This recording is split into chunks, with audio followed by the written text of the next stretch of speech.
जैसे कि बोला था 29 मार्च 2025 को 6 ग्रह एक ही घर में होंगे। 29 मार्च 2025 आज आ गई। 10:07 पर शनि जो है गोचर कर देगा मीन राशि में, जो 30 साल बाद ये गोचर हो रहा है, एक युग का अंत हो रहा है। अब इससे कुछ राशि वालों को बहुत बड़ा लाभ होने वाला है और कुछ को सावधान रहने की भी आवश्यकता है। मेष वालों के लिए 12वें हाउस में ये 6 प्लैनेट होंगे 29 मार्च 2025 को। मेष राशि वालों की जो है 7.5 प्रारंभ हो रही है। 2 महीने राहु और शनि साथ रहेंगे, पिशाच योग भी बनाएंगे, बुधादित्य योग भी बनाएंगे, शुक्र आदित्य योग भी बनाएंगे, निजभंग राजयोग भी बनाएंगे। मगर शुक्र आदित्य योग, बुधादित्य योग का फल इनको कम ही मिलेगा क्योंकि 12वें हाउस में इनका गोचर हो रहा है। तो इनको उपाय के तौर पर जो मैं लास्ट में बताऊँ वो कर लें। अगली आती है वृषभ राशि। वृषभ राशि के 11वें हाउस में ये गोचर हो रहा है। 11वें हाउस में 29 मार्च 2025 को 10:07 पर 6 प्लैनेट हो जाएंगे। 5 प्लैनेट अभी भी हैं। तो इन लोगों के लिए उत्तम समय है क्योंकि इनका योग कारक प्लैनेट भी है। इनको आप सम्मान की वो बढ़ेगी, इनकी सम्मान मिलेगा, इन्हें धन मिलेगा, वैभव मिलेगा, इनकी कार्य स्थिति अच्छी होगी, इनकी रोज़ाना की इनकम अच्छी होगी, विदेश यात्रा प्राप्त होगी, बड़े भाई बहनों से संपर्क अच्छे होंगे, अवार्ड मिलेंगे, प्रेम संबंध अच्छे होंगे, वैवाहिक संबंध अच्छे होंगे। इनकी जो है दिक्कतें चली आ रही थी वो दिक्कतें दूर होनी शुरू हो जाएंगी। इनके पास जो कर्जा था कर्जा दूर होने लगेगा। इनको जो है हर तरीके का रिलीफ मिलने वाला है अगले 2.5 साल। मगर जून और जुलाई में रेट्रो होगा तो वहाँ पर थोड़ा सावधान रहने की आवश्यकता है। उपाय इन्हें भी करना होगा। और लास्ट में मैं एक इंडिविजुअल अलग अलग जो है चाहते हैं कोई उपाय, वो मुझसे संपर्क कर सकते हैं। अन्यथा मैं आम प्रेडिक्शन जो करूँगा उसमें उपाय जो बताऊँगा वो उपाय भी आप करेंगे तो आपको कुछ हद तक लाभ मिलेगा। मगर कुंडली में शनि नीच का नहीं होना चाहिए, तो ये उपाय मत करना। अगर नीच का हो और अष्टक बिंदु में अच्छा हो तो उपाय कर लेना, षटबल इष्टबल में मजबूत हो तो उपाय कर लेना। और ये देख लेना कहीं नीच भंग राजयोग तो नहीं बना रहा तो भी कर सकते हैं उपाय, विपरीत राजयोग तो नहीं बना रहा तो भी कर सकते हैं उपाय। अब तीसरी राशि आती है मिथुन राशि। मिथुन राशि के 10th हाउस में, 10th हाउस में मिथुन राशि वालों का तो ये समझ लिए बहुत ही बेस्ट टाइम है। 10 फैक्ट्रियों के मालिक बन सकते हैं। 29 मार्च 2025 के बाद पिशाच योग का भी इनको असर नहीं होगा क्योंकि राहु का मित्र है बुध और शनि भी मित्र है। तो मिथुन राशि वालों को पिशाच योग का फर्क नहीं पड़ेगा, मगर इन्हें बुधादित्य योग भी मिलेगा, निजभंग राजयोग भी मिलेगा, शुक्र आदित्य योग भी मिलेगा। और इनके लिए तो समय बहुत ही अच्छा है। अगले 2 महीने में भी कोई दिक्कत पिशाच योग का वो नहीं मिलेगा फल। वहाँ कुंडली में शनि नीच का हुआ तो पिशाच योग का असर देखने को मिल सकता है। षटबल इष्टबल में शनि कमज़ोर हुआ तो पिशाच योग का असर देखने को मिल सकता है। और अगर आपका अष्टक बिंदु में शनि कमज़ोर हो तो भी देखने को मिल सकता है। अगली राशि कर्क राशि। कर्क राशि की ढैया समाप्त हो रही है तो 6 प्लैनेट 9th हाउस में होंगे। तो इन लोगों को फिर भी बहुत हद तक रिलीफ मिलेगा, 50% रिलीफ मिलेगा क्योंकि ढैया समाप्त हो रही है। मगर 9th हाउस में जा रहा है शनि, तो 9th हाउस में शनि बहुत अच्छा फल नहीं देता। तो धीरे धीरे प्रोग्रेस करेंगे ये। एकदम से ढैया ख़त्म होते ही वो विचार ना बना लें, अचानक से ऊंचाई पर पहुंचने की कोशिश ना करें, अन्यथा ये डूब जाएंगे। इसीलिए धीरे धीरे करके इनको सफलता मिलेगी। इनका धर्म की ओर जो दूर हो गए थे धर्म की ओर आकर्षित होने लगेंगे, पैसा बढ़ने लगेगा, पिता से सम्मान प्राप्त होने लगेगा, पिता इनकी वैल्यू समझने लगेंगे। और आपकी जो है धर्म की ओर बहुत मतलब आपके धर्म आप अपने धर्म का प्रचार करेंगे, अपने धर्म की ओर आकर्षित रहेंगे। विदेश यात्रा भी होगी, रोज़ाना की इनकम भी बढ़ेगी, बड़े भाई बहनों से छोटे भाई बहनों से संपर्क अच्छे होंगे और प्रेम जीवन भी अच्छा होगा। और अगर संतान उत्पत्ति के लिए प्रयास कर रहे थे तो संतान उत्पत्ति के लिए भी बहुत अच्छा समय है। मगर जून से जुलाई का समय थोड़ा सा रेट्रो का टाइम है, तो उस टाइम थोड़ा सा आप संभल के रहें, अन्यथा कोई दिक्कत नहीं है। और अगर कोई प्रतियोगिता परीक्षा दे रहे हैं तो उसमें सफलता मिलेगी, राजनीति में सफलता मिलेगी। जनता से भी आपको जो आक्रोश चला रहा था, जनता में आपके अपयश झेलना पड़ रहा था, परेशानी झेलनी पड़ी, वो दूर हो जाएगी क्योंकि ढैया आपकी समाप्त हो रही है। सिंह वालों की ढैया प्रारंभ हो रही है। सिंह वालों की ढैया प्रारंभ हुई है तो पिशाच योग का बहुत बड़ा इफेक्ट देखने को सिंह वालों को मिल सकता है 29 मार्च को 10:07 के बाद से। तो पिशाच योग की वजह से इनके ढैया प्रारंभ हो रही है। अब 6 प्लैनेट अष्टम हाउस में होंगे इनके।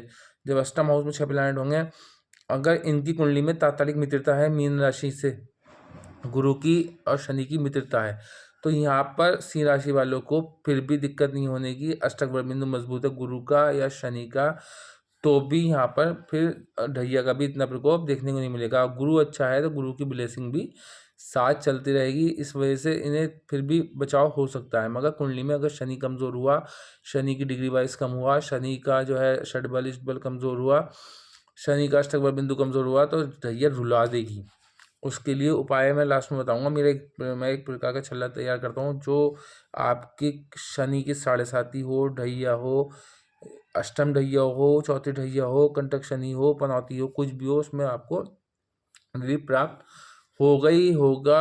पहनते ही 8 दिन बाद उसका रिजल्ट देखने को मिलेगा। मेरे उसके कुछ रिस्ट्रिक्शंस हैं, वो आपको फॉलो करने पड़ेंगे, वो मैं आपको बता दूँ। कन्या राशि वालों के 7th हाउस में, कन्या राशि वालों का तो राजयोग शुरू हो गया, क्योंकि कालपुरुष की कुंडली हिसाब से 7th हाउस जो है वो तुला राशि है। तुला राशि में जाके शनि बैठा है, शनि तुला में उच्च का फल देता है। अब इनका राहु भी मित्र है, क्योंकि बुध की इनका राशि है, और बुध का बहुत अच्छा मित्र है राहु। अब राहु और शनि एक साथ होंगे, पिशाच योग का फर्क नहीं पड़ेगा, और केंद्र में बुधत्व योग भी बनेगा, शुक्रादित्य योग भी बनेगा, नीच भंग राजयोग भी बनेगा, तो इनको पिशाच योग का भी कोई फर्क नहीं पड़ने वाला। इन दिन पर दिन ये सफलता अर्जित करते रहेंगे। आप देखेंगे इन लोगों का मुकाम, आप देखेंगे इन लोगों की वैल्यू, आप देखेंगे जो बिल्कुल शून्य थी वो वैल्यू एकदम से ग्राफ ऊंचा होता हुआ दिखेगा। आप लोग कहेंगे कि हाँ जी गुरुजी आपने जो बताया बिल्कुल सत्य हुआ। सम्मान भी प्राप्त होगा, वैवाहिक जीवन जो डिस्टर्ब चला रहा है, डिवोर्स तक पहुंच गई थी नौबत, वो भी दूर हो जाएगी। इनकम में बढ़ोतरी होगी, वैवाहिक जीवन सुधार होगा, और आपका जो नौकरी है उसमें उतार चढ़ाव चला रहा था, उतार चढ़ाव दूर हो जाएगा, स्थायी नौकरी मिल जाएगी, स्थायी प्रेम प्राप्त होगा, बिजनेस में भी स्थायी रूप देखने को मिलेगा। सब चीज़ों में लाभ है, मगर उपाय के तौर पे लास्ट में कुछ उपाय कर लेंगे तो और अच्छा हो जाएगा। तो 10:07 पे होगा, अभी 10:07 नहीं बजे हैं, अभी सुबह के 8 बजे हैं। मैं ये वीडियो वो कर रहा हूँ, बना रहा हूँ। इससे अगली राशि आती है तुला राशि। तुला राशि के 6th हाउस में, तो तुला राशि वालों की पनौती समाप्त हो रही है। अब पनौती जब समाप्त होगी, पनौती आपको सोचते पनौती ढैया 7.5 एक रुलाने वाले इफेक्ट्स हैं। ये इन्होंने बहुत परेशान किया तुला वालों को, तुला वालों की ज़िंदगी को जीत बना दिया, तुला वालों की ज़िंदगी को कष्ट में डाल दिया, तुला वालों की ज़िंदगी मृत्यु तुल्य कष्ट भोगेंगे। तुला वालों ने भाई भाई बहनों से संपर्क खराब होंगे, एक एक पैसे के लिए तरसे होंगे, जो वर्चस्व था सब समाप्त हो गया होगा। अब छठे में आ जाएगा, छठे में 6 प्लानट 10:07 पे होंगे, 5 हो चुके हैं, छठा प्लानट पहुंच जाएगा। तो इनका जो है रोग ऋण शत्रु समाप्त होंगे। रोग जो है वो ऐसा गायब हो जाएंगे जैसे मानव को देखकर शेर को देखकर मानव गायब हो जाता है। इनके ऋण ऐसा गायब हो जाएंगे जैसे डायनासोर विलुप्त होगा। इनके पास हर तरीके का सम्मान, हर तरीके का वैभव, इनके जो है मतलब कहना चाहिए इनकी आजीविका के साधन खुलेंगे, इनके पास दौलत के अंबार लग जाएंगे, और इनके शत्रु समाप्त होंगे। और ये समझ लिए इनका मित्र है शनि, राहु मित्र है, तो पिशाच योग का भी फर्क नहीं पड़ेगा। और सप्तम दृष्टि से 6 प्लैनेट 12वें हाउस को देखेंगे, तो वहाँ पर भी इनके हॉस्पिटलाइज होने की संभावना कम रहेगी। पिशाच योग का भी फर्क नहीं पड़ने वाला है। इनको नीचभंग राजयोग बहुत बढ़िया लगे रहेगा अगले 2 महीने, मगर ये 2.5 साल के लिए चेंजिंग हो रही है। बीच में रेट्रो वगैरह होता रहेगा, मैं उसकी वीडियो लाता रहूँगा, इसलिए चैनल को सब्सक्राइब करते चलें और शेयर करते चलें ताकि लोगों को ये वीडियो पहुँचे, क्योंकि मैं जो उपाय बताऊँगा वो बहुत इंपॉर्टेंट उपाय होंगे, उसको कर ही लेना। 1 महीने के अंदर अंदर शनि की चेंजिंग के बाद 1 महीने के अंदर अंदर ये उपाय करते जरूर रहना। आप लोग कहेंगे कि जीवन मेरा जो कष्ट भरा था, जीवन में जो प्रॉब्लम्स थी, कठिनाइयाँ थी, आपकी ये छोटे छोटे उपायों से, रसोई घर के उपायों से सारी दिक्कतें दूर हो गई। इससे अगली राशि आती है वृश्चिक राशि। वृश्चिक राशि वालों की पनौती शुरू हुई है। वृश्चिक राशि वालों को बहुत सावधान रहना है।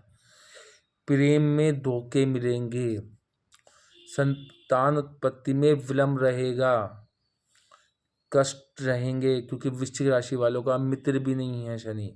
हाँ, अगर गुरु से तात्कालिक मित्रता हुई तो यहाँ पर शनि और गुरु की तात्कालिक मित्रता हुई तो फिर प्रेम भी प्राप्त हो सकता है, अवार्ड भी प्राप्त हो सकते हैं। षड बल इस बल भी देखना जरूरी है, तात्कालिक मित्रता भी देखनी जरूरी है, D9 चार्ट भी देखना जरूरी है, D10 भी देखना जरूरी है। वृश्चिक राशि वालों को तो बहुत सावधान रहने की जरूरत है। पनौती बहुत अच्छी चीज़ नहीं है, पनौती बड़ी दिक्कत भरी लाइफ कर सकती है। ये समझ लिए इनकी जो 10वीं दृष्टि पड़ रही है, वो जो पड़ रही है 10वीं दृष्टि, वो पड़ रही है सेकंड हाउस पे। सेकंड हाउस पे जब 10वीं दृष्टि पड़ेगी तो इनका धन भी जो है एकत्रित करने में प्रॉब्लम आएगी, इनके पास धन इकट्ठा होते होते रह जाएगा, इनका पैसा बीमारियों में गुजरेगा, निकलेगा, वाणी दूषित होती चली जाएगी, कुटुंब से संबंध और ख़राब होते चले जाएंगे। मगर अगर अष्टक बिंदु में शनि मजबूत हुआ या गुरु मजबूत हुआ और गुरु की शनि की तात्कालिक मित्रता हुई और गुरु डिग्री वाइज अच्छा हुआ, अस्तमृत नहीं हुआ, तो फिर भी यहाँ पर गुरु की ब्लेसिंग थोड़ी थोड़ी मिलती रहेगी। गुरु मिथुन राशि में चला जाएगा इनका 14 मई को, तो वो गुरु की वीडियो मैं अलग से आप लोगों को दे दूंगा। गुरु का क्या खेल रहेगा वो मैं अलग से वीडियो दे दूंगा। तो शनि की जो इनकी तीसरी दृष्टि है वो पड़ेगी सप्तम हाउस पे, तो वैवाहिक जीवन में डिस्टर्बेंस बहुत बढ़ जाएगा, प्रेम जीवन में डिस्टर्बेंस बढ़ जाएगा, इनकम डिफेक्टेड होगी, इनको नौकरी में भी दिक्कत आएगी कि सप्तम से 10वां घर जो है नौकरी का है, तो नौकरी का घर होने की वजह से दशम से दशम नौकरी का घर होने से सप्तम से अगर दशम को देखो तो दशम घर है, तो यहाँ पर नौकरी में भी दिक्कत आएगी। अब यहाँ पर शनि की दृष्टियाँ थोड़ी सी दिक्कत देती हैं और आपके मित्र मिलालन नहीं है तो यहाँ पर दिक्कतें बढ़ सकती हैं, इसलिए पहले अपने शनि को ठीक करें। अगर नीचे है तो बहुत ही ज़रूरी है ठीक करना, मेरे उपाय करके ठीक कर सकते हैं। इससे अगली राशि आती है हमारी धनुराशि। धनुराशि की ढैया प्रारंभ हो रही है, चौथी ढैया लग रही है, तो माता की हेल्थ का बहुत विशेष ध्यान रखना है। माता से संबंध बिगड़ने की संभावना 200% है, वैवाहिक जीवन डिस्टर्ब होने की संभावना है, नौकरी में उतार चढ़ाव होने की संभावना है। अगर गुरु से शनि की तात्कालिक मित्रता हुई तो फिर दिक्कत नहीं होने वाली। अगर गुरु का अष्टक बिंदु मजबूत है और शनि का अष्टक बिंदु है तो फिर यहाँ पर दिक्कत इतनी नहीं होने वाली। D9 चार्ट देखें, D10 चार्ट देखें, तात्कालिक मित्रता देखें, षड बल इस बल देखें, तभी ढैया का प्रकोप ज़्यादा होने वाला है। नहीं तो गुरु की कहीं से ब्लेसिंग बढ़ रही हुई कुंडली में तो फिर यहाँ पर जो है इतनी दिक्कत ढैया की नहीं हो, वरना आपको वाहन से चोटें भी लगेंगी, एक्सीडेंट्स वगैरह देखने को मिलेंगे, ऊपर से गिरने का डर रहेगा। तो डरने की ज़रूरत नहीं है, मेरा उपाय करेंगे तो आपको ढैया भी प्यार से निकल जाएगी, गारंटी है आपकी, देख लेना आप आजमा के इस बात को। उससे अगली राशि मकर राशि की 7.5 समाप्त हो रही है। मकर राशि को बहुत बड़ा रिलीफ मिलने वाला है। मकर राशि के जो बने बनाए काम बिगड़ रहे थे वो बनने लगेंगे। मकर राशि वालों को दिमागी सुकून बहुत मिलेगा। मकर राशि वालों को आप पैसा आने लगेगा। मकर राशि वालों के जीवन में अचानक से कष्टों का दूरी होने लगेगी, पिता से संबंध अच्छे होने लगेंगे, विदेश यात्रा होने लगेगी, इनके लिए ओवरऑल बहुत अच्छा होने वाला है। कुंभ राशि वालों की थर्ड फेस है 7.5 का, और कुंभ वालों को तो 6 प्लैनेट जब पहुंचेंगे 10:07 पे तो पिशाच योग का भी इतना फर्क नहीं पड़ेगा कि शनि की राशि है और राहु उसका मित्र है, तो पिशाच योग का इतना बड़ा फर्क नहीं पड़ने वाला। मगर इतना ज़रूर है 7.5 का थर्ड चरण है, तीसरी ढैया है, तो यहाँ पर इनको कुछ न कुछ देखिए, जब किसी सोने को कुंदन बनाया जाता है तो तपा के उस पर पिटाई करके किया जाता है, तो अभी थर्ड फेज इनको थोड़े दिनों इनकी चमकाने के लिए इनको मेहनत कराएगी। उसके बाद इनको कुंदन बना के जब ये उसमें जाएंगे मेष राशि में शनि 27 में, तो वहाँ पर आके इन्हें बहुत बड़ा रिलीफ मिलेगा। मगर अभी भी इन्हें रिलीफ मिलने वाला है, कुंभ वालों को अच्छा फल देने वाला है। मीन राशि वालों के फर्स्ट हाउस में है, तो मीन राशि वालों को बहुत संभल के रहना है। 2.5 साल मीन राशि वालों की मिड फेस है, पेट से रिलेटिव कोई ना कोई बीमारी क्रिएट हो सकती है, लीवर की, किडनी की, मसाने की, और आपको पैरों की कोई शिकायत हो सकती है, कोई दिक्कत हो सकती है, आपका वैवाहिक जीवन डिस्टर्ब हो सकता है, पिशाच योग में भी डिस्टर्ब हो सकता है।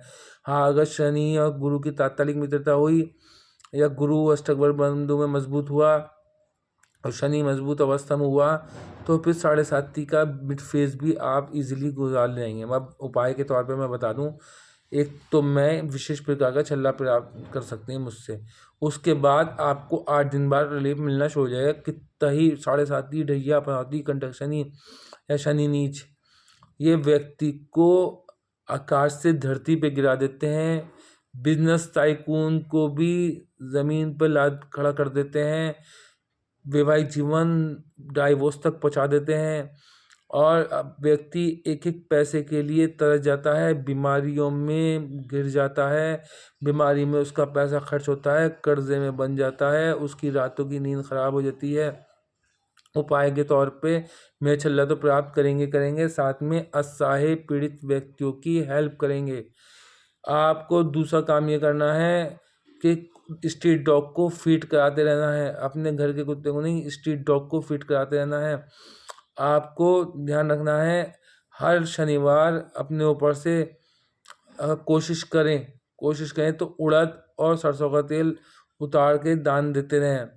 जो व्यक्ति भीख न मांगता हो, असहाय हो, पीड़ित हो और मतलब हैंडीकैप वगैरह व्यक्ति हो, उसको ज़रूर देते चले जाएं। और हर शनिवार को 11 रुपये निकालते चले जाएं। 11 रुपये निकाल कर जिसको चाहे उसको दें, मंदिर में दें, किसी गरीब को दें, किसी हाथ पैर टूटे वाले को दें, किसी को भी दें। आप ये 11 रुपये निकालने शुरू कर दें, आपको रिलीफ मिलेगा। और राहु का उपाय भी करते चलें। राहु 14-18 मई को चेंज हो जाएगा, राहु कुंभ में चला जाएगा, फिर इतनी पिशाच योग का भी असर नहीं होगा। जिन राशियों को मैंने बताया है उनको सावधान रहना है 2 महीने पिशाच योग से, और वैसे तो 2.5 साल ही सावधान रहना है जिनका ये योग कारक प्लैनेट नहीं है और जिनका ये अष्टक बिंदु में मजबूत नहीं है, जिनकी गुरु से तात्कालिक मित्रता नहीं है, क्योंकि गुरु में ही 30 साल बाद जा रहा है, एक युग का अंत हो रहा है। अब मेरी वीडियो को लाइक करें, शेयर करें, सब्सक्राइब करें, बेल आइकन को जरूर दबा दें। धन्यवाद।